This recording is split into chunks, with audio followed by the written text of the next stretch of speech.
जय माता की। नवरात्र के पर्व में भगवती का हम विभिन्न रूपों में पूजन करते हैं। यज्ञ यागादि जप अनुष्ठान से भगवती को प्रसन्न करते हैं। अपनी अपनी श्रद्धा भक्ति ज्ञान एवं शक्ति के अनुसार हर भारतीय माताएं बहनें भाई बंधु भगवती की उपासना करते हैं। कहीं मात्र कलश पर ही भगवती का आवाहन करके उसी कलश और नारियल में ही भगवती के दिव्य रूप का स्मरण करके पूजा कर लेते हैं। कुछ लोग व्रत करके ही भगवती की दिव्य कृपा प्राप्त कर लेते हैं। कोई प्रतिमा यंत्र मूर्ति आदि की स्थापना पूजा करते हैं। इसी क्रम में नवरात्र की अष्टमी एवं नवमी के दिन कुमारी पूजन कन्या पूजन का भी विधान है। वैसे तो नवरात्र के प्रथम दिन प्रतिपदा से ही कन्या पूजन की जा सकती है। आज की यह वीडियो कन्या पूजा से ही संबंधित है। इस वीडियो के माध्यम से हम जानेंगे कि कितने वर्ष से प्रारंभ करके कितने वर्ष तक की कन्या की पूजा की जानी चाहिए, कन्याओं की संख्या क्या हो और यदि कन्या ना मिले तो फिर क्या करें। इन सभी बातों को आज इस वीडियो के माध्यम से हम जानेंगे। यदि आप हमारे चैनल पर नए हैं तो कृपया चैनल को सब्सक्राइब करना मत भूलिएगा। हम इसी तरह से धार्मिक एवं पूजा पाठ व्रत अनुष्ठान संबंधित वीडियो लाते रहते हैं। आइए कन्या पूजन से संबंधित इस वीडियो को शुरू करते हैं।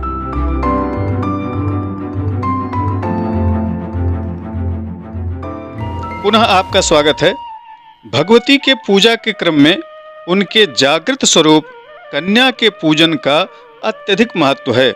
हमारे देश में कन्या को साक्षात भगवती का ही रूप माना जाता है, परंतु कुछ पैशाचिक प्रवृत्ति के लोग हर युग में रहते हैं जिन्हें राक्षसी वृत्ति ही करनी होती है।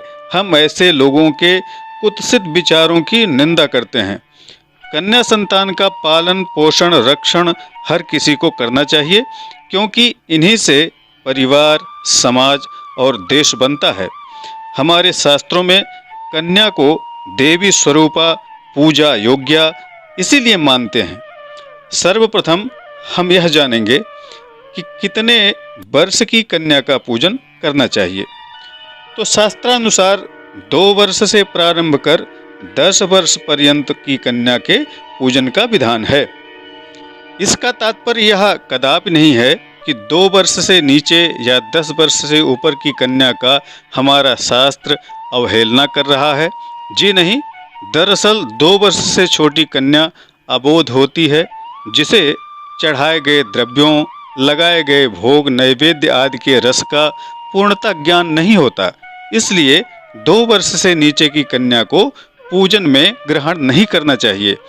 अब बात 10 वर्ष से ऊपर की कन्या को, तो उससे ऊपर की कन्या में रजो धर्म आदि प्रारंभ हो सकते हैं, इसलिए उनको पूजन में ग्रहण नहीं किया गया है। इसका तात्पर्य यह कदापि न समझा जाए कि हम उनकी अवहेलना कर रहे हैं। आप 9 के अतिरिक्त अन्य कन्याओं का सम्मान कर सकते हैं, भोजन करा सकते हैं। ध्यान यह जरूर रखें कि इनकी अवहेलना नहीं करनी चाहिए, इनका असम्मान नहीं करना चाहिए।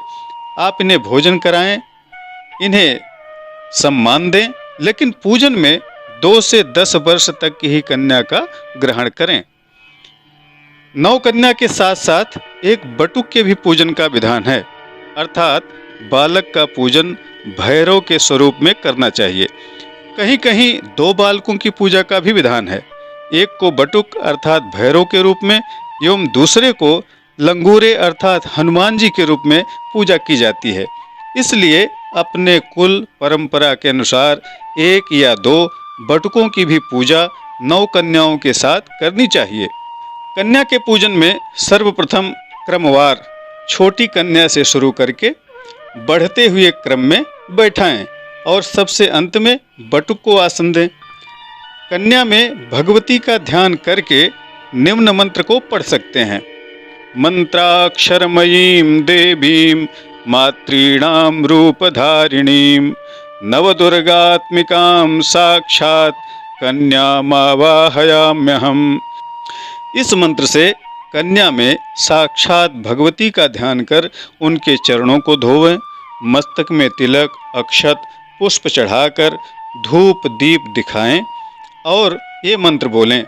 मंत्राक्षरमयीं देवीं मातृणां रूपधारिणीं नवदुर्गात्मिकां साक्षात कन्यां संपूजयाम्यहम्। इसी तरह बटुक में भी भैरव जी का ध्यान करके निम्न मंत्र से पूजा करें। करकलित कपालः कुंडली दंडपाणिस् तरुणतिमिर नीलव्याल यज्ञोपवीति क्रतु समय सपर्या विघ्न विक्षेद हेतुर जयति बटुकनाथः सिद्धिदः साधकानाम। इस प्रकार पूजन करके उन्हें नैवेद्य दें। कन्या पूजन एवं भगवती के भोग में निम्न 4 चीज़ों का होना आवश्यक है। पूड़ी, खीर, चने की घुंघरी और आटे का हलवा। ये 4 चीज़ें भगवती को अति प्रिय हैं। आप लाख व्यंजन बनाएं, कन्याओं को जिमाएं, भगवती को भोग लगाएं, परंतु इन 4 चीज़ों को कदापि न भूलें।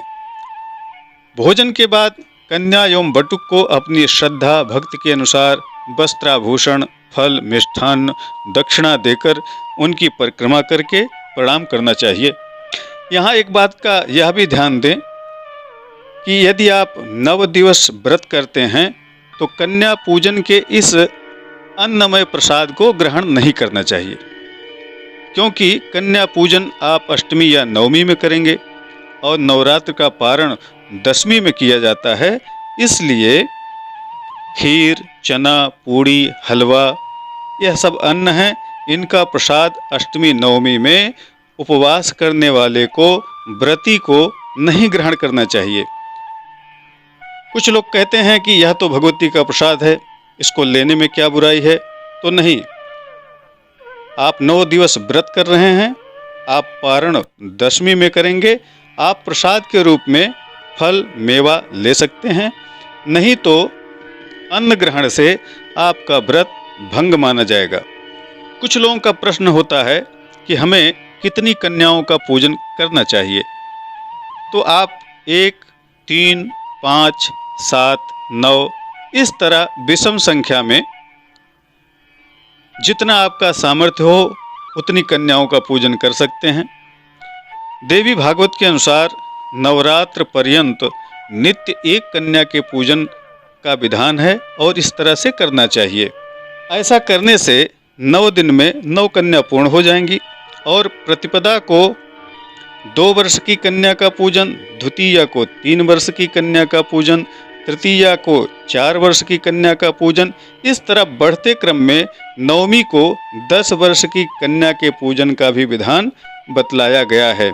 और इस तरह जब आप बढ़ते क्रम में करेंगे तो 2 वर्ष से नवमी को आप 10 वर्ष की कन्या पर पहुंच जाएंगे।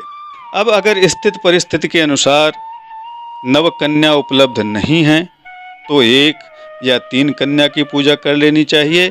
एक में भगवती दुर्गा का ध्यान कर लेना चाहिए। 3 कन्या मिल जाएं तो एक में महाकाली, दूसरी कन्या में महालक्ष्मी, तीसरी कन्या में महासरस्वती का ध्यान कर लेना चाहिए। यदि वे भी नहीं उपलब्ध हैं तो 9 अक्षत पुंज किसी पीढ़े पर रख दे, किसी पत्तल पर रख दे या थाली में 9 अक्षत पुंज को रखकर उन अक्षत पुंजों के ऊपर 9 सुपारी रखे। उन 9 सुपारी में भगवती के कन्या स्वरूप का ध्यान करके 9 कन्याओं का उसमें आवाहन करके उसी की पूजा कर लेनी चाहिए और कन्याओं के निमित्त बनाए गए भोग को वहां अर्पण करके गाय को खिलाना चाहिए। इससे कन्या पूजन न करने का दोष भी खत्म हो जाएगा एवं कन्या पूजन का फल भी प्राप्त होगा। आशा है कन्या पूजन से संबंधित यह वीडियो आपको अवश्य पसंद आई होगी। चैनल को सब्सक्राइब, लाइक, शेयर, कमेंट करना आप मत भूलिएगा। यदि आपका कोई प्रश्न या सुझाव हो तो आप नीचे कमेंट के माध्यम से हमें बता सकते हैं। इसी के साथ नमस्कार, जय विश्वनाथ।